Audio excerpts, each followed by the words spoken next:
अस्सलाम वालेकुम नाजरीन, दस्तक में खुशामदीद। मैं हूं अम्मार यासिर। आज का सबसे बड़ा सवाल ये है कि क्या कल आसिफ अली जरदारी साहब की ज़मानत मनसूख होगी या उनको तौसी मिलेगी? क्या आसिफ अली जरदारी साहब कल गिरफ़्तार होंगे या नहीं होंगे? पीपल्स पार्टी ने अपनी तमाम हिकमत अमली, सियासी हिकमत अमली तैयार कर ली है। अपने कारकुनों को, अपने मरकज़ी अहदेदार और सूबाई क़यादत को ये हिदायत कर दी है कि कल वो अदालत के बाहर वहाँ जमा हो जाएँ।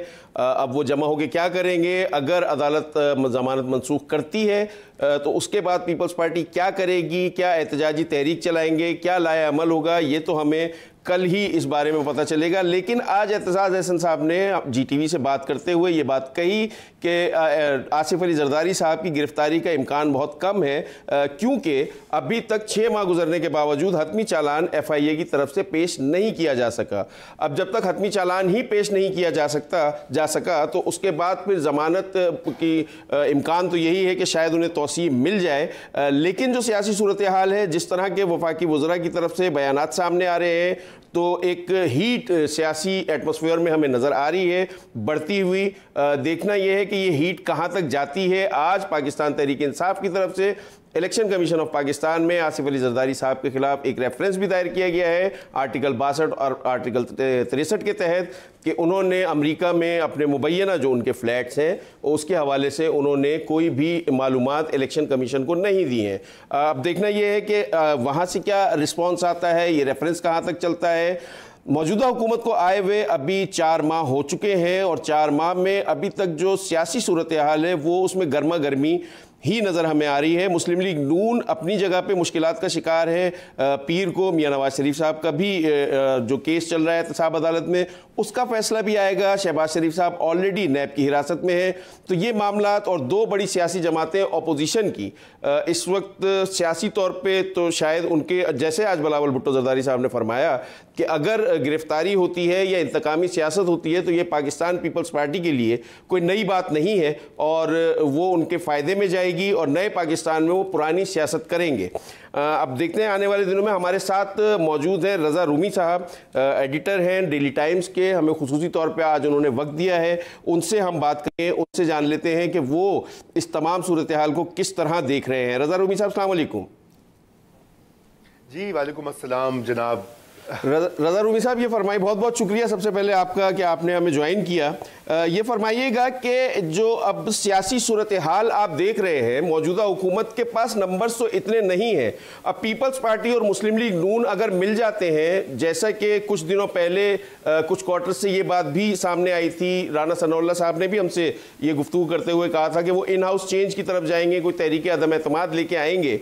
तो आप क्या समझते हैं कि ये टफ टाइम देने में कामयाब होंगे? क्या इस पोजीशन में है अपोजिशन?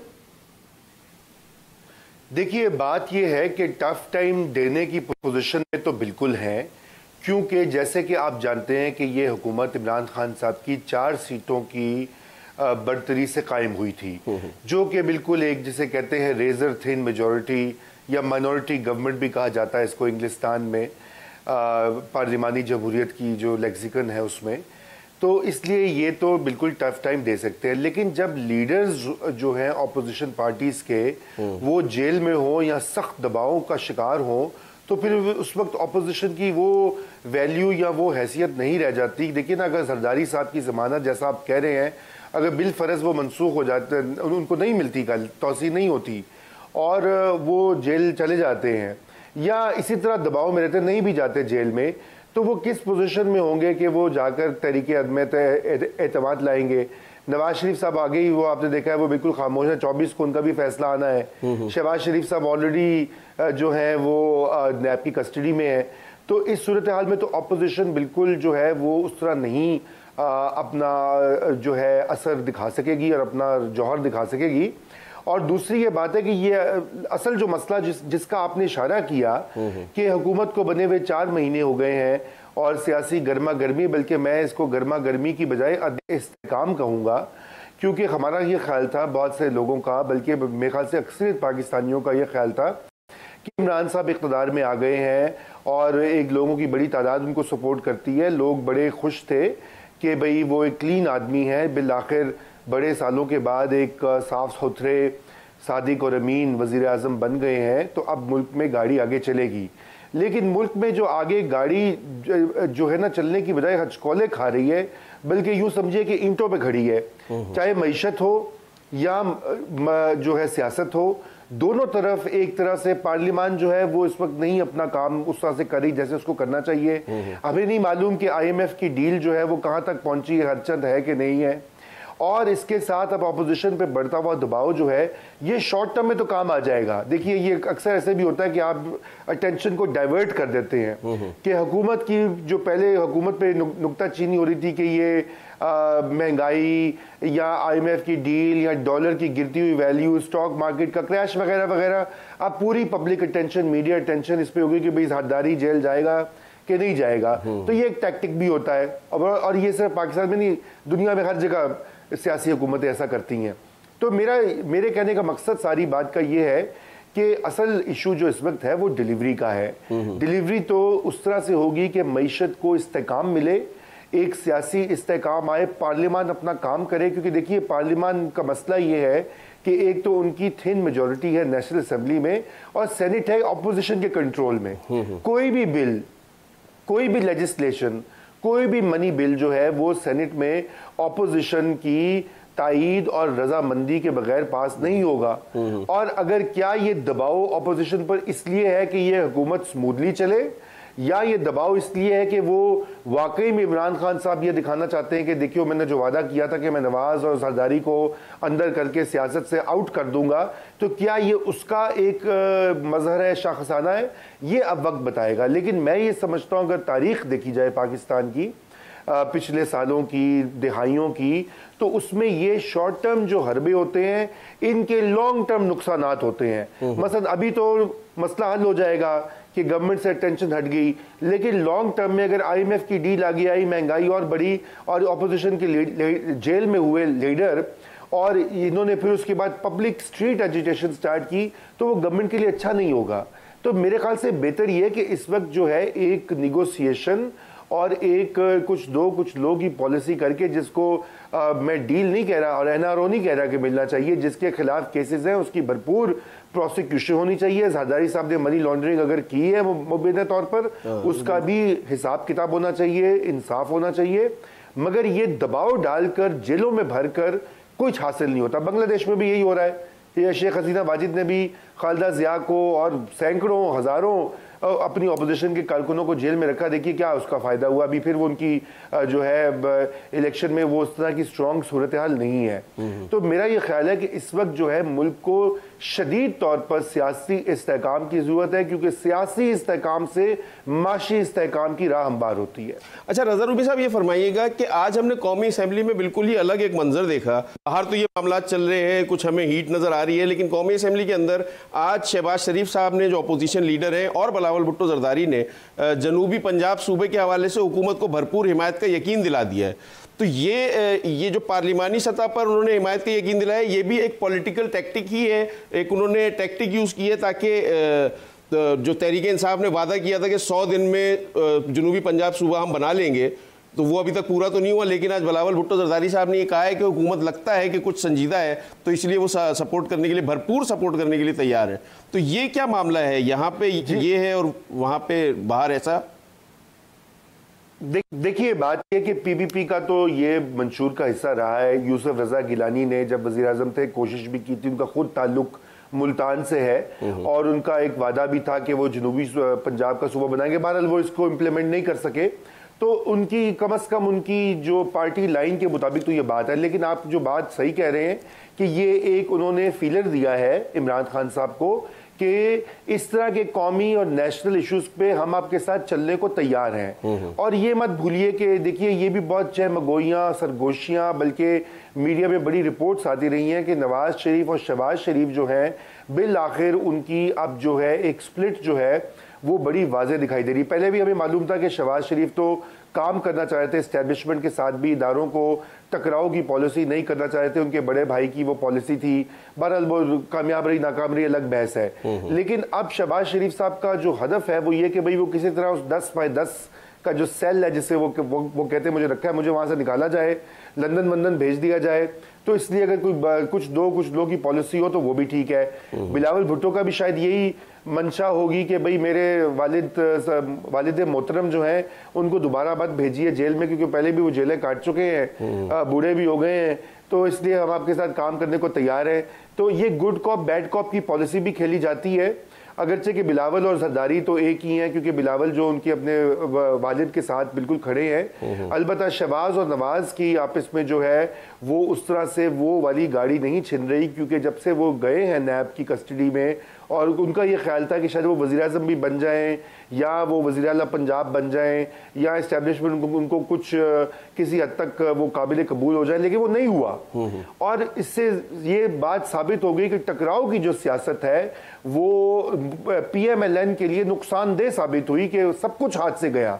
पंजाब भी गया, मरकज भी गया, लीडर ऑफ अपोजिशन भी गई, पार्टी की जो प्रेजेंस है ऑन ग्राउंड वो भी गई, और बड़े भाई के मुंह के ऊपर भी यूं समझिए कि एक तरह से चुप लग गई।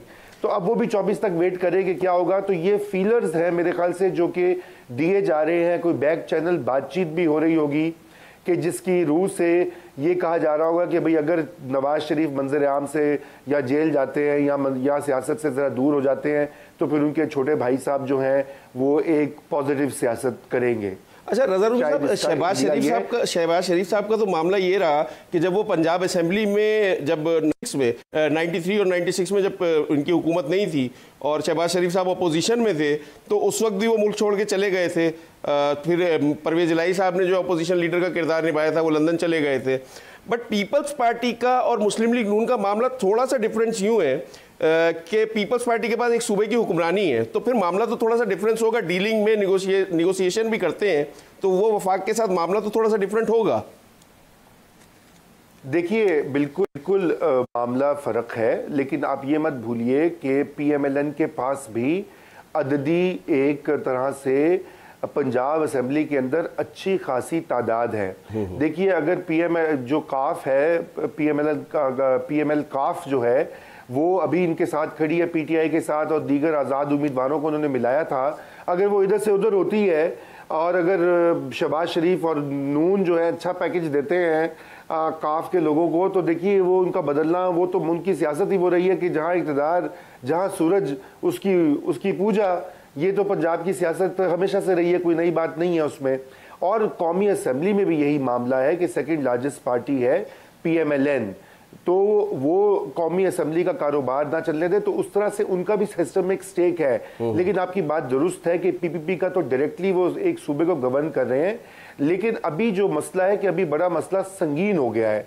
मसला इस तरह संगीन हो गया कि सूबे की हुकूमत तो सो है और वो रहेगी या जो भी, वो भी एक पैरामीटर के अंदर चलती है। लेकिन अभी जरदारी साहब का जेल जाना और फरियाल तारपुर के खिलाफ जो केसेस की जो बात की जा रही है कि वो बड़े स्ट्रॉन्ग केसेस बनाए गए हैं या कम से कम इल्ज़ामात इस तरह के हैं कि उसमें उनको जेल हो सकती है, तो अब तो एक यूँ समझिए वजूदी या एग्जिस्टेंशल मसला बन गया है PPP के लिए। क्योंकि जरदारी साहब ने पिछले साल उनका ये ख्याल था कि जब वो नवाज शरीफ के गिराने में उनका जो रोल था, सेनेट के चेयरमैन को बदलने का रोल था, उन्होंने कहा कि शायद मेरी डील हो गई है, कोई बड़ी ही डील ऑफ द सेंचुरी या डील ऑफ द डेकेड हो गई है कि अब मैं गुड बुक्स में आ गया हूँ और अब नवाज शरीफ मंजर से निकल जाएगा, बल्ले बल्ले हो जाएगी, इमरान होगा उसको मैं देख लूँगा। लेकिन हालात ने यह साबित किया कि जरदारी साहब की ये गलत फहमी थी या खुश फहमी थी, और आज वो खुश फहमियाँ जो हैं वो एक्सपोज हो गई हैं। क्योंकि नैब के केसेस भी वही हैं, पुराने केसेस बंद हो गए जो वक्ती तौर पर उनको शायद कुछ रिलीफ मिला नैब से या दिया गया, जो भी लोगों की अपनी अपनी राय है, मगर वो ख़त्म हुआ। तो मनी लॉन्ड्रिंग के अब किससे 35 अरब और इतने अरब और उतने अरब निकल आए। तो बात यह है कि उनको जरदारी साहब को, ये ना सिर्फ जरदारी साहब को बल्कि नून को और मैं समझता हूँ इमरान खान साहब को भी ये समझना चाहिए कि सियासी पार्टियों की असल ताकत जो होती है उनके फॉलोअर्स होते हैं, अवाम होते हैं, जड़ें होती हैं, सियासी ऑर्गेनाइजेशन होती है, डील्स नहीं होती। डील्स साहब हमें एक ब्रेक प्रोग्राम में शामिल करना है, एक ब्रेक हमें प्रोग्राम में शामिल करना है। ब्रेक के बाद दोबारा हाजिर होते हैं। रज़ा रूमी साहब से गुफ्तगू का सिलसिला जारी, कुछ और मौज़ूआत पे भी रज़ा रूमी साहब से गुफ्तगू करेंगे एक ब्रेक के बाद।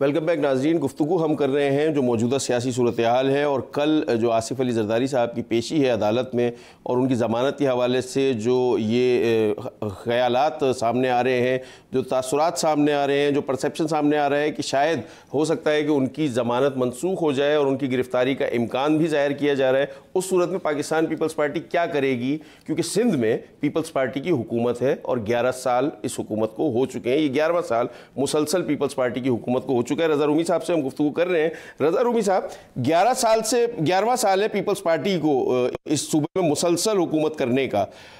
ऐसी सूरत हाल में तो होना ये चाहिए था गालिबन कि तमाम सूबा ही बंद हो जाता अगर ये परफॉर्म कर रहे होते या कुछ कर रहे होते। आप कैसे देखेंगे इनको कि क्या ये सिर्फ नारों की बुनियाद पर, क्या शहीदों की बुनियाद पर कि मोहतरमा ने अपनी जान कुर्बान की जमहूरियत की खातिर, ये नारा कब तक चलेगा?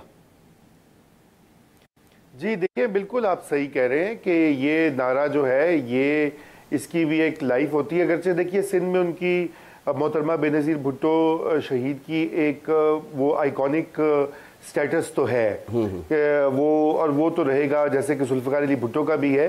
लेकिन पार्टी की जो सपोर्ट होती है वो फिर परफॉर्मेंस से होती है। मैं जैसे पहले अर्ज़ करा था कि ये डील मेकिंग और ये डील्स का जो सारा चक्कर होता है, देखिए ये शॉर्ट टर्म फ़ायदा होता है। इससे असल चीज़ होती है कि आपकी जड़ें कितनी मजबूत हैं, आपकी पार्टी कितनी ऑर्गेनाइज्ड है और आपकी परफॉर्मेंस ऑफिस में क्या रही है। आपने 11 साल का जिक्र किया है और अगरचे कि इसमें कोई शक नहीं है कि मीडिया इतना जो है वो काइंड नहीं है पीपीपी के साथ, वो कुछ ज़्यादा ही तनकीद करता है। लेकिन पीपीपी की परफॉर्मेंस जो है सिंध गवर्नमेंट और सिंध के हवाले से उसकी बहुत सारी चीज़ें हर वक्त मीडिया में आती हैं, हर वक्त उस पर एतराज़ात उठते हैं, उंगलियां उठती हैं कि एक तो शहरी जो इलाके हैं उनको वो उस तरह से तवज्जो नहीं देते क्योंकि उनका वोट बैंक देही इलाकों में है। कराची के जो मसाइल हैं सबके सामने हैं और उसके साथ साथ एक मतवातिर करप्शन की कहानियां देखिए, उनमें कितना हकीकत है, कितना फसाना है। बात यह कि एक परसेप्शन जब बन जाती है तो सियासतदानों को, सियासी पार्टियों को परसेप्शन मैनेजमेंट भी करनी होती है। अब ये नहीं होता कि जी हम शहीद हो गए, हम कुर्बान हो गए, हमारे खिलाफ मीडिया है, हमारे खिलाफ पंजाब है, ये है वो है, तो इसलिए आप हमें क्लीन चिट दीजिए। ऐसा नहीं होता।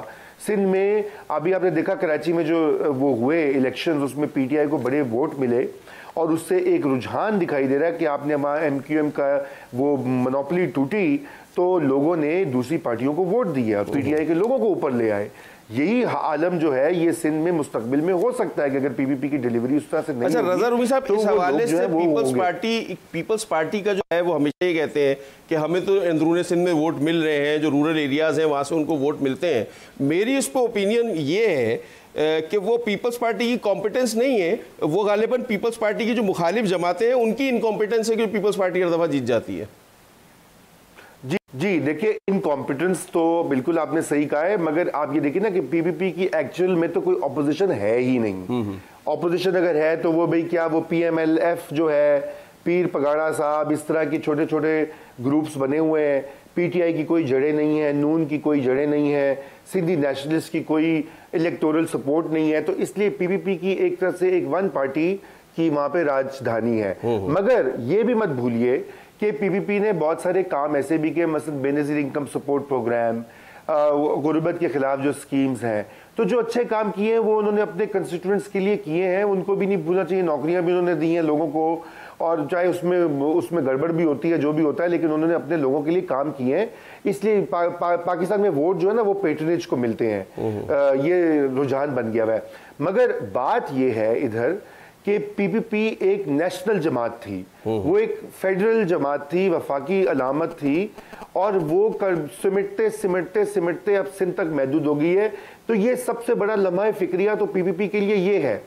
और ये कार्ड जो है, जरदारी साहब के पास ये कार्ड था, उन्होंने पहले से पाकिस्तान खप्पे का नारा भी लगाया। मेरे ख्याल से ये कार्ड भी जो है ये भी अब उनके आखिरी कार्ड हरबा होगा कि जब वो ये कहेंगे कि अगर आपने हमें ये तंग किया तो फिर हम जो है वो सिंध कार्ड खेलेंगे। लेकिन मेरे ख्याल से वो भी अभी इतना मजबूत नहीं है इस वक्त। तो काफ़ी उनकी जो है अंग्रेजी में जैसे कहा जाता है टाइट कॉर्नर में वो पहुंच गए दोबारा से, जैसे कि पहले होता था। और ये इसमें कसूर उनका कुछ अपना भी है, कुछ उनके दुश्मनों का भी है, और कुछ ये है कि इमरान खान साहब की जो ग्रिप है पावर के ऊपर और कौमी अमूर के ऊपर और काबीना के ऊपर और एज ए देखिए, एक होता है कंटेनर के ऊपर सियासत करनी, क्रिकेट के करिश्मा करना, अच्छे काम करना, अस्पताल बनाना, इंस्पायर करना। एक काम होता है हुकूमत करना। हुकूमत करना एक टेक्निकल और पेचीदा काम है, और वो ऐसा काम है कि उसमें आप यू टर्न्स जो है वो ज़्यादा नहीं ले सकते। आई नो कि लोगों को अच्छी बात नहीं लगेगी, आप नहीं ले सकते। अगर आपने आज एक बात कही है तो एक आपको इस्तकामत दिखा के अगले 10 दिन वो बात उस पर कायम रहना चाहिए। तो इमरान खान साहब की अपनी जो इसके एक तरह से नैब जो है वो फ्री फॉर ऑल उसको मिला हुआ है, और नैब की क्रेडिबिलिटी बड़ी डाउन हो रही है दिन ब दिन, ये 1.5-2-3 साल से हो रही है। और सिर्फ इमरान खान का कसूर नहीं है, लेकिन इमरान खान साहब को चाहिए कि वो इसके ऊपर थोड़ा एक्टिवली उसको परस्यू करके उसको मुकम्मल तौर पे एक बिल ले आए ना पार्लियामेंट में कि नैब कैसे इंडिपेंडेंट होगी। उनके पास वकील हैं, उनके इतने सपोर्टर्स हैं, ताकि जरदारी का जो इल्ज़ाम है, नवाज शरीफ का जो इल्ज़ाम है, वो कुछ कम हो कि भाई ये नैब जो है ये सियासी मकासद के लिए इस्तेमाल हो रही है। फिर अपने जो उनकी पार्टी के अंदर लोग हैं जिनके खिलाफ नैब में केसेस हैं, उनको भी वो इंकरेज करे नैब को कि उनकी भी इसी तरह इंक्वायरी करे, उसी तरह उनको प्रोसिक्यूट करे, जैसे शहबाज को करे, जैसे जरदारी को करे, फरियाल तालिबुल को कर रहे हैं, तो फिर पीटीआई के लोगों को भी करें। बहुत सारे लोग हैं, आपको सबको नाम पता है, रोज उनकी कहानी आती हैं, किस्से आते हैं। तो ये जो यक तरफा कार्रवाई होती है, ये इनके लिए खुद मैं समझता हूँ इमरान खान साहब के गले पड़ेगी, और ये वक्त है कि वो इस चीज को गुरेज करें इस चीज से, और डिलीवरी पे फोकस करें। जो परफॉर्मेंस का आर्ग्यूमेंट हमने पीपीपी के लिए हम बात कर रहे थे, वो पीटीआई पे भी सादिक आता है कि अब उनको पावर मिली है इतने 20 साल, वो उनका 20 साल 25 साल जो भी उनकी जद्दोजहद थी, उसके बाद तो अब वक्त आ गया कि आप दिखाइए। आपने कहा था 90 दिन में करप्शन का खात्मा होगा, आपने कहा 100 दिन में ये हो जाएगा, वो हो जाएगा, तो अब वक्त है कि उसको डिलीवर करें। ये एक दिन कहते हैं IMF में जाएंगे, अगले दिन नहीं जाएंगे, एक दिन वो कहते हैं हम तोड़ देंगे कशकोल, अगले दिन वो सऊदी अरेबिया जाते हैं। तो ये जो पिंग पोंग जो होता है ना, ये अच्छा असर नहीं छोड़ता। उनके सपोर्टर्स में तो उनकी मोहब्बत और पॉपुलैरिटी मौजूद है, मगर ये याद रखें कि वो सिर्फ अपने सपोर्टर्स के वज़ीर आज़म नहीं है, वो पाकिस्तान के 21 करोड़ लोगों की नुमाइंदगी कर रहे हैं। वो पाकिस्तान की रियासत जो है उसकी नुमाइंदगी कर रहे हैं। वो पाकिस्तान के जो डोमेस्टिक और बैनुल अक़वामी अमूर हैं उनकी नुमाइंदगी कर रहे हैं। उन्होंने पाकिस्तान को क्राइसिस से निकालना है, तो वो एज PTI लीडर मत सोचें, या एज वो कंटेनर वाले इमरान खान थे, वो नहीं है। अब वो एक कौमी उनकी जिम्मेदारियां हैं। अच्छा नजरुद्दीन साहब, क्या आप भी लेके चलना है? इसमें एक आर्ग्यूमेंट ये भी है कि इमरान खान साहब पहली दफा बातें हुकूमत चलाना, जैसे आपने भी फरमाया कि बिल्कुल ही अलग एक मामला होता है। 4 महीने उनको हुए हैं, तो थोड़ा सा उनको वक्त देना चाहिए कि थोड़ा हो सकता है कि आने वाले वक्तों में कुछ मजीद बेहतर परफॉर्म कर सकें वो। जी बिल्कुल देना चाहिए वक्त। मैं समझता हूँ कि ये भी बड़ी बेजा बात है कि उनके ऊपर जो है तनकीद का तूफान निकलता है हर छोटी छोटी बात के ऊपर, मामूली बातों के ऊपर तो बिल्कुल वो खामखा मजाक बनते। मसला ये ना देखें, मसला ये कि हमारे यहाँ आप भी उसी का हिस्सा हैं, कभी मैं भी इसी का हिस्सा रहा था। भाई हमारे टीवी चैनलों को खबरों की जरूरत होती है, टिकर्स की जरूरत होती है, स्कैंडल चाहिए होता है, डेली एक इशू चाहिए होता है, नहीं तो रेटिंग कैसी आएगी? रेटिंग नहीं आएगी, करना मुश्किल हो जाता है, मसाइल होंगे। हाँ, तो आप तो खुद वाकिफ हैं इससे। तो बात ये कि मुर्गी अंडे नहीं होंगे, वो IMF की खुदकुशी वाला मामला नहीं होगा, तो हमारी रेटिंग कैसे चलेगी? ये बड़ा प्रॉब्लम है। तो इसमें जो हमारी रेटिंग्स की दौड़ ने जर्नलिज्म को खराब कर दिया है, और गवर्नमेंट की उस तरह से अकाउंटेबिलिटी भी सही तरह नहीं हो सकती। बिल्कुल इमरान खान साहब को टाइम देना चाहिए, मगर प्रॉब्लम उसमें ये आ जाता है कि इमरान खान साहब ने कुछ तो लोग उनके तजुर्बाकार हैं, बड़े अच्छे लोग हैं। देखिए शफकत महमूद साहब बड़े सीजनड आदमी हैं, डॉक्टर इशरत जो हैं वो बड़े मंझे हुए पुराने, उन्होंने इतनी दुनिया में सर्व किया है, वर्ल्ड बैंक में सर्व किया है, यहाँ भी मिनिस्टर रहे हैं, स्टेट बैंक को रीऑर्गेनाइज किया है। लेकिन साथ में कुछ ना तजुर्बाकार लोग भी हैं जो पहली बार फेडरल गवर्नमेंट में आए हैं, और जारी बात है कि उनको तो ये इमरान खान साहब को बैलेंस देखिए ना, ये तो अब कैप्टन वो हैं, तो उन्होंने ये देखना है कि शिप में कौन सा नगीना या कौन सा याकूत या कौन सा हीरा या कौन सा जमुरद कहाँ बैठेगा, कैसे बैठेगा, क्या काम करेगा। और वो उसका दावा भी कर चुके कि मुझे टीम बनानी आती है, मुझे चलानी आती है। तो अब ये वक्त है कि उसको आगे चलाने का। ये जो बेयकीनी की सूरत हाल है, मसलन मईशत को ही देख लीजिए कि बेयकीनी नहीं होनी चाहिए, मार्केट्स को गलत सिग्नल जाता है। बेयकीनी बिल्कुल नहीं। आप कहें कि जी हमने IMF के पास जाना है, कड़वा घूंट पीना है, क्योंकि हमारे पास विरसा मिला है नून से हमें, या उससे पहले हुकूमतों से मिला है, और अवाम को एतमाद में लें, कहीं कि भी जी ये IMF ने शायद शराइत रखी हैं, 16 अरब 15 अरब डॉलर हमने अदा करने हैं अगले साल के अवाइल में, तो अवाम को एतमाद में ले, अवाम उनके साथ चलेगी। मगर आप ये कहेंगे अगर कि भाई मैं जो है वो नहीं लूंगा भीख और मैं ये कर दूंगा और मैं अभी चीन से पैसे लूंगा, मैं सऊदीया से पैसे लूंगा, यूएई से लूंगा, और वो नहीं दे रहे भाई। हकीकत ये है कि कोई दुनिया का मुल्क, भाई देखिए आप मुझसे, मैं आपसे उधार मांगू तो आप मुझे नहीं देंगे, तो चीन तो फिर चीन है भाई। ये बात बिल्कुल दुरुस्त है आपकी। अच्छा, एक बात और भी है कि ये मौजूदा हुकूमत को बहरहाल मुआशी सूरत हाल तो एक है जो है, लेकिन अगर जो सियासी सूरत हाल है वो ये रही और एक कन्फ्रंटेशन का माहौल रहा, तो वो तो बहुत बुरी तरीके से अफेक्ट करती है जो फॉरेन इन्वेस्टर है, उसका भी एतमाद मजरू होता है। तो ये मामला कहीं ना कहीं हुकूमत को, क्योंकि हुकूमत है इस वक्त, पाकिस्तान तहरीक इंसाफ इस वक्त हुकूमत है, तो उन्हीं को कहीं ना कहीं कोई कंसेशन तो देना पड़ेगा अगर आपने सियासी सूरत हाल दुरुस्त रखनी है और मुआशी सूरत हाल को दुरुस्त रखना है। नहीं, देखिए कंसेशन बिल्कुल देना पड़ेगा। आपने उसका एक नमूना देखा कि अब बिल आखिर इमरान खान साहब ने बड़ा एक जिसे कहते हैं वाइज स्टेप लिया कि शहबाज शरीफ को, जो वो पहले मुखालफत कर रहे थे कि पब्लिक अकाउंट्स कमेटी का चेयरपर्सन नहीं बनाएंगे, तो बिल आखिर बना दिया। आखिर शुरू में वो कहते रहे, उनकी पार्टी के लीडर्स ने कहा कि हम नहीं होने देंगे, ये चोर है, डाकू है, फलाना है, आशियाना और मेट्रो और ये और वो जंगला, सारी करप्शन के केसेस आ गए, लेकिन बिल आखिर उनको देना पड़ा क्योंकि पार्लियामेंट चलानी है, हुकूमत चलानी है, ठीक है ना। तो बात ही होती है कि ये अब जो वाकयात हो रहे हैं ये पोलराइजेशन का सबब बनते हैं। जब पोलराइजेशन होती है तो क्या होता है, देखिए अमेरिका में पोलराइजेशन है, वहां पे ट्रंप निकल आया। अच्छा, पोलराइजेशन पाकिस्तान की तारीख में जब भुट्टो साहब और पीएनए की, भुट्टो साहब से मकबूल लीडर कोई नहीं था 77 में, आप सर्वेस देख लीजिए, उस वक्त के लोगों से बात कर लीजिए, लेकिन पोलराइजेशन हुई तो आपने देखा कि जुलाई 77 में क्या हुआ कि तीसरी कुव्वत जो है उसको कूदना पड़ा। ये दूसरी चीज होती है। तीसरी चीज पोलराइजेशन में होती है कि जो फाशिज्म या इंतहा पसंदी का, जो इंतहा पसंदों को एक मौका मिल जाता है कि वो अपना बीच में आ जाते हैं कि अच्छा ये सियासी मैदान ऐसे हो रहा है तो अब हमारी बारी आ रही है। इसलिए आपने देखा कि मौलाना फजलुर रहमान भी इस तरह की बातें करें। पहले हम टीएलपी का वो देख चुके हैं, पूरा ट्रेलर पिछले साल इस साल देख चुके हैं। तो ये तीनों सूरत हाल जो है ये अच्छी चीज नहीं है, और ये इसका इदराक मैं ये समझता हूँ कि मेरे ख्याल से बड़े पीटीआई में काबिल लोग भी हैं और उनके मुशीर भी, और आजकल हमारे मीडिया में बड़े लोग हैं, इमरान खान साहब को मशवरे देते हैं और उनको साहिब और क्या कहते हैं दानिशमंद के तकाज़ों पे उतरने वाले मशवरे फराहम करते हैं रोज़ाना।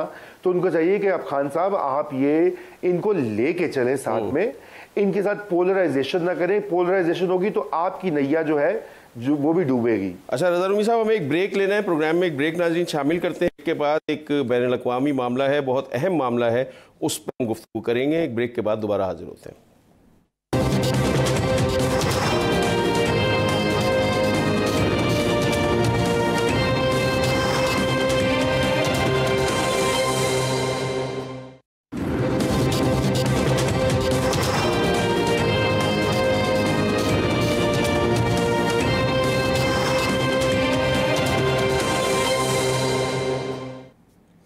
वेलकम बैक नाजरीन। अमरीकी सदर डोनाल्ड ट्रंप ने गुज़श्ता रोज़ शाम से अपनी फ़ौजें वापस बुलाने का ऐलान किया है, और साथ ही उन्होंने ये कहा है कि क्योंकि अमरीकी फ़ौज ने दाइश को इबरतनाक शिकस्त दे दी है तो इसलिए अब अमरीकी फ़ौज का वहाँ रहने का जवाज़ नहीं है, और उन्होंने वहाँ से अपनी फ़ौजें वापस बुलाने का ऐलान किया है। 2000 एहलकार अमरीकी शाम में मौजूद है।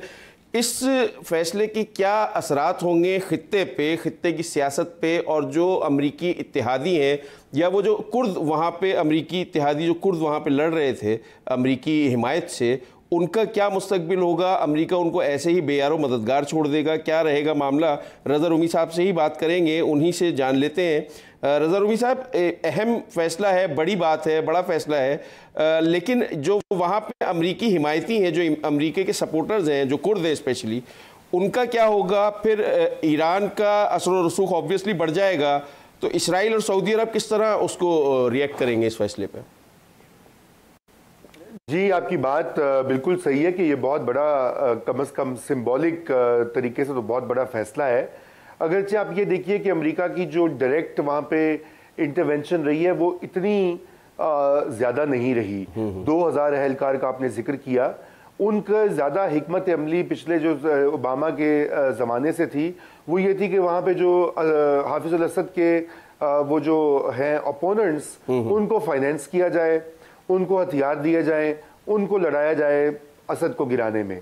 अब वो किया गया, आपने देखा कि उन्होंने मतवाजी हुकूमत भी बना ली, सब कुछ किया, और लेकिन वो असद को नहीं गिरा सके क्योंकि उसके पीछे रूस आगे डट के खड़ा हो गया, ईरान भी आ गया, दीगर कुव्वतें भी वो साथ थी। उन्होंने कहा कि भाई ये नहीं हम होने देंगे, क्योंकि अमेरिका ने मिडिल ईस्ट में पहले लिबिया के साथ वो किया, इराक में किया, ये अब हम मजीद यहाँ पे वो नहीं होने देंगे इंस्टेबिलिटी। तो ये एक तरह से यूँ समझिए कि थोड़ी सी अमेरिका ने एक कदम पीछे लिया है। देखिए इसका तनाजुर ये है कि डोनाल्ड ट्रंप बहैसियत सदर जो हैं उनका और बहैसियत सियासतदान, उनका अमरीकी अवाम से यही वादा था कि वो अमरीका को जो दुनिया की मुख्तलिफ जंगों में उलझा हुआ है उससे वो निकालेंगे, अमरीकी फौजियों को वापस लाएंगे, पैसे कम करेंगे और वो मुल्क के अंदर लगाएंगे। ये जो हमारे यहाँ भी बात होती है ना सड़कें बनाने की, पुल बनाने की, यकीन जानिए अमेरिका में भी ऐसी बात होती है। वहाँ भी टूटी सड़कें मौजूद हैं, वहाँ भी कोई तकरीबन 40 मिलियन लोग जो हैं गुर्बत में रहते हैं और बहुत से लोगों के पास तो सेहत की सहूलियात भी नहीं है। तो वहाँ पे भी ये प्रायोरिटीज़ काम करती हैं, लेकिन वो नहीं होने दिया। वहाँ भी इस्टेब्लिशमेंट जो है पेंटागन खुसूसन, उन्होंने ट्रंप को कहा कि आप कैसे निकल सकते हैं, अफगानिस्तान से आप नहीं निकलेंगे क्योंकि वहाँ तो चीन जो है उस खत्ते में छा जाएगा। इसी तरह उन्होंने कहा कि रूस जो है वो मिडल ईस्ट में आ जाएगा। लेकिन अब बिलाखिर ट्रंप चूंकि आधे अपने निस्फ पॉइंट पे पहुंच रहे हैं अपने इक़्तिदार के, और कांग्रेस के जो इंतखाबात हुए हैं उसमें उनको कुछ शिकस्त का सामना भी हुआ है कि कांग्रेस में रिपब्लिकन पार्टी जो है वो हार गई और डेमोक्रेट्स आगे आ गए। तो अब वो अपनी हिकमत अमली जो है, अपने किए गए जो वादे हैं वो एक तरह से सिंबॉलिकली पूरे भी कर रहे हैं। अब रही बात कुर्दों का मसला जो आपने जिक्र किया, मेरे ख्याल से देखिए ये उनके लिए तो एक सेटबैक होगा, क्योंकि डायरेक्ट उनको उस तरह से अमेरिकन सपोर्ट अब जो उनका ख्याल था कि मिलेगी वो अब नहीं मिलेगी, अब वो इनडायरेक्ट ही मिलेगी। और ये भी एक बड़ी ख़तरनाक एक पॉलिसी जिसका कि जिक्र अगर आप देखें अमरीकी अखबारात और मीडिया में, और ख़ुसूसन जो आज़ाद मीडिया के छोटे छोटे आउटलेट्स हैं, वो इस बात की निशानदही करते रहे, बल्कि यूँ समझिए कि तशवीश जाहिर करते रहे कि अमेरिका की जो पॉलिसी है दुनिया में वो इस तरह से बदल रही है कि अब वो अपनी फ़ौजें नहीं भेजेंगे, वो जो कॉन्ट्रैक्टर्स होते हैं, प्राइवेट आर्मीज़ जो होती हैं, ठेके के ऊपर जो आप लोगों को हायर कर लेते हैं, उनको जगह जगह वो भेजेंगे। अफगानिस्तान में भी उनका यही इरादा है बाय द वे। इसकी बहुत सी रिपोर्ट्स भी आ चुकी है कि किस तरह से अपनी फौजियों को बिल्कुल वहाँ से निकाल लो ताकि ऑफिशियली आपका कोई शख्स जो है वो उसके ऊपर हार्म ना आए, और लीथल किस्म के किराए के कातिल जो है उनको लेकर वहाँ पर छोड़ दिया जाए। तो ये भी एक ख़तरनाक बात है आलमी डिप्लोमेसी के हिसाब से कि एक रियासत जो है वो प्रॉक्सीज़ के ज़रिए जो है वो अपना कंट्रोल या अपना असर दिखाए। तो ये फिर देखिए ना, जब अमेरिका ये करता है तो फिर दीगर मुल्क भी ये ऐसा करते हैं। लेकिन बहरहाल ये जो सारा कुछ हो रहा है इससे खित्ते पे बिल्कुल असरात पड़ेंगे। मिडल ईस्ट में कुछ अच्छे भी होंगे, मसलन ये कि शाम में थोड़ी बहुत स्टेबिलिटी या इस्तेहकाम का चांस, जो कि वहाँ पे इतनी मारा मारी हुई है, आधे से ज़्यादा शाम के बेचारे लोग जो हैं वो बेघर हो चुके हैं, अपने घरों से नकल मकानी कर चुके हैं। अब तकरीबन 5 से 6 लाख लोग तो उस पूरे कॉन्फ्लिक्ट में मर गए बेचारे, खामखा जो तारीख राहों में मारे गए। और वो कोई मर गया इसलिए कि वो नकल मकानी कर गया, कोई बॉम्बिंग के सदमे आ गया, कोई सर्दी से, गुर्बत से, खाने की कमी से, बिजली न होने से मर गया। तो ये जो चीज़ें कम से कम इस पर थोड़ा सा शाम की रियासत को कुछ अपने आप को पाँव पे खड़ा होने की एक मौका मिलेगा। अच्छा, डोनाल्ड ट्रंप साहब ने जो दावा किया है दाइश का खात्मा कर दिया है, तो क्या वाकईतन हम ये समझें कि दाइश का खात्मा हो गया है? देखिए, वाकया ये है कि दाइश का खात्मा फिल वक्त तो काफ़ी हद तक हो चुका है। इराक में भी और शाम में भी उसके ऊपर बड़ी कामयाबी से काबू पाया। अब उसमें कितना अमेरिका ने किया है, कितना रूस ने किया है, ये इस पे एक बहस तो चलती रहेगी, क्योंकि वाकया ये है कि ये दोनों ने ही किया है। और रूस का तो बल्कि इसमें ज़्यादा रोल है, क्योंकि रूस ने तो बड़ी डायरेक्टली दाइश को टारगेट किया है, क्योंकि रूस को अपना ख़तरा था कि अगर दाइश फैलती है मशरिक़ वस्ता से, तो वो रूस के अंदर जो चेचनिया जैसी जगह है या सेंट्रल एशिया के दीगर ममालिक हैं उसमें अपने पंजे गाड़ेंगे और वो रूस के लिए ख़तरा बनेंगे। तो रूस का अपना एक इंटरेस्ट था कि वो दाइश को वहाँ पे उसका कुला कुमा करें, और अमेरिका का अपना इंटरेस्ट है। अगर चाहिए कि बदकिस्मती से अमेरिकी बहुत सारी चीज़ें जो है ये अमेरिका की ही कहीं ना कहीं दानिस्ता या गैर दानिस्ता तौर पे इन्हीं का हाथ निकल आता है। मसलन अल कायदा को ख़त्म करते करते उन्होंने मुल्क तबाह किए, वहाँ पे दाइश निकल आई। अब दाइश को वो मारा, अल्लाह जाने आगे क्या निकलता है। ये बड़ी, देखिए, ग्लोबल पावर्स की बड़ी बेरहम पॉलिसियाँ होती हैं हमारे मुल्कों के लिए, मशरिक़ वस्ता के लिए खुसूसन। जिस तरह से आपने देखा इराक में जो हुआ, लिबिया में जो किया गया, शाम में जो किया गया, यमन में जो भी हो रहा है, ये दिल खराश। यमन की नजर आपने बात की, मैं सऊदी अरब के हवाले से, सऊदी अरब की स्ट्रेटेजी है मशरिक़ वस्ता में, अभी तक वो कहीं पे भी कामयाब होते हुए हमें नजर नहीं आ रही। यमन की सूरत हाल है, अब अमरीकी सेनेट ने करारदाद भी पास कर दी है, उसके बाद यमन में भी मामला शायद उनके हाथ से निकल जाएंगे और वहाँ भी मामला बेहतरी की तरफ जाते हुए नजर आएंगे। तो सऊदी अरब को कितना इफेक्ट होगा ये जो अब फैसला इन्होंने किया है वहाँ से फोर्सेस निकालने का, और फिर यमन से जो उनकी वो सब बंद कर देंगे, उनकी एड जो बंद करने की बात हुई है सेनेट में, जो करारदाद मंजूर की है उन्होंने। देखिए, अब बात यह है कि आप लाइव टीवी पर हैं, इसलिए ज़रा सोच समझ के हमें बात करनी होगी सऊदी अरबिया के बारे में, क्योंकि वो अगर ज़्यादा हम तनकीद कर दें तो वो पसंद नहीं की जाएगी पाकिस्तान में। वाक़या ये है कि सऊदी अरेबिया के अंदर एक कशमकश जारी है, जिसका कि आपने शाह खजाना देखा जमाल खशोगी के कत्ल पर। वो जो बेईमाना कत्ल हुआ, वो कत्ल इसलिए हुआ कि जमाल खशोगी जो थे वो दूसरा जो कैंप है सऊदी शाही ख़ानदान में, वो उसकी नुमाइंदगी कर रहे थे, उनकी वकालत भी करते थे, उनके हक़ में लिखते भी थे वगैरह वगैरह, और जो मौजूदा जो शहजादे हैं उनके ख़िलाफ़ उनका रवैया था। अब वो एक उनके बाद जो इंटरनेशनल प्रेशर आया सऊदी अरेबिया के ऊपर, और यूएस के जो सेनेट में बर्नी सैंडर्स ने पूरी मूव की कि यमन में जो अमेरिका का रोल है इस जंग में उसको ख़त्म किया जाए, वो सेटबैक्स हैं सऊदी अरेबिया के लिए। और यही सेटबैक से की वजह है कि सऊदी अरेबिया की जो हिकमत अमली है वो इतनी कामयाब नहीं दिखाई दे रही, क्योंकि यमन में भी जैसे आपने कहा वहाँ से भी उनको रिट्रीट करना पड़ेगा, विड्रॉ करना पड़ेगा, क्योंकि पब्लिक ओपिनियन, आलमी राय आमा बन रही है। यमन में लाखों बच्चे जो हैं इस वक्त वो दवा और ग़िज़ा की किल्लत से कहत का शिकार हैं। यमन में हज़ारों लोग जो हैं मारे जा चुके हैं, और यमन, याद रखिए कि सबसे गरीब मुल्कों में उसका शुमार होता है अरब दुनिया में। जहाँ पे अरब दुनिया के पास तेल है या सोने के पहाड़ियाँ हैं वगैरह वगैरह, यमन बेचारा तो बिल्कुल ही मफलूकुल हाल, वहाँ की आबादी है और खाना जंगी में घिरा हुआ है, और उसके ऊपर बमबारी किए जा रहे हैं, और उसमें आपको सपोर्ट मिल रही है, अमेरिका से मिल रही है, यूके से मिल रही है, और उम्मा जो है वो भी एक तरह से खामोश है, क्योंकि सऊदी अरेबिया के पास ताकत और दौलत है। तो ये बहुत जुल्म की बात है, क्योंकि देखिए, ये आपने सवाल तो मुझसे एक तकनीकी पूछा है, मैं ये कहना चाहता हूँ कि पाकिस्तान में हर वक्त उम्मा का दर्द जो है ना वो लगा रहता है। मसलन हम भी जो है कश्मीर के ऊपर जो है सारा वक्त लिखते भी हैं, अपने अखबार में मिदारी लिखते हैं भी कश्मीर में जुल्म हो रहा है, बर्बरियत ख़त्म हो रही है हिंदुस्तानी अफवाज की, फ़लस्तीन पे हमारा दिल अभी भी धड़कता है। लेकिन क्या वाक़या है कि यमन के ऊपर हमारा ज़मीर जो है इज्तिमाई वो नहीं हिलता। अल्लाह जाने क्यों ऐसा होता है। क्या वो हमारे मुसलमान भाई बहन नहीं है? क्या वो छोड़िए, क्या इंसान नहीं है, गरीब मुल्क नहीं है? तो ये बड़ी, मैं समझता हूँ कि ये हमें भी इस पर एक रोल अदा करना चाहिए था। पाकिस्तान आखिर एक बड़ी अहम मुमलिकत है, हम अंडररेट तो करते रहते हैं। रज़ा नबी साहब, आपकी कता कलामी की माजरत में चाहूँगा, प्रोग्राम क्लोज करने का वक्त हो गया, वक्त गुजरने का हमें पता नहीं चला, बहुत तवील गुफ्तगू हो सकते थे हम इस मौजू पे, बहुत अच्छी गुफ्तगू हम कर सकते थे, लेकिन वक्त ने हमें गुंजाइश नहीं दे रहा। आज के प्रोग्राम से नाज़रीन बस इतना ही, हमें इजाज़त दीजिए। कल कुछ नए मौज़ूआत के साथ आपकी खिदमत में दोबारा हाजिर होंगे। खुदा हाफिज़।